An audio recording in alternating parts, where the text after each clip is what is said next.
تعالوا نسوي مقلوبة لوبة. وهاي عندنا هنا شعاري المعدلة وعلى عناد كل الناس. هنا طباخ جميل. راح ابدي اقلي المقليات، الخضروات. هنا هاي ايدي، وهنا راح اضيف الزيتون بالطاوة الجميلة الصحية.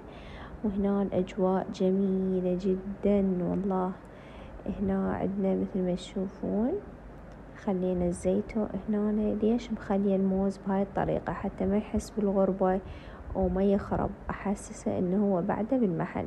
هنا ابدي اقلي البطاطا الصفراء الجميلة مثل ما تشوفون بالزيت الغزير. وهاي ايدي، وهنا نبدي نقلي مقلوبة نباتية لأن راح اقلي وياها سمك اسماك. هنا الأجواء كلش جميلة. هنا آخر شي أقلي الطماطم، وهنا الخضروات قليتها وهاي إيدي، والجزر سالكته وقليته.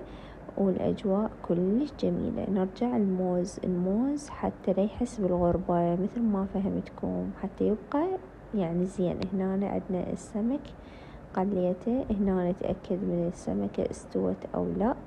هنا جبت طرشي أطراش أجر وثواب. وهذا شعار المعدلة اللي ما يلوق بس إلي. هنا طلعت ما مصورة فيديو استوت المقلوبة. هنا سويت محلبي يجنن ويخبل. هسه قولولي معدلة ولا مو معدلة. هنا سويت كب كيك وكان كلش طيب. لا تنسون قلب أحمر اكسبلور. باي باي.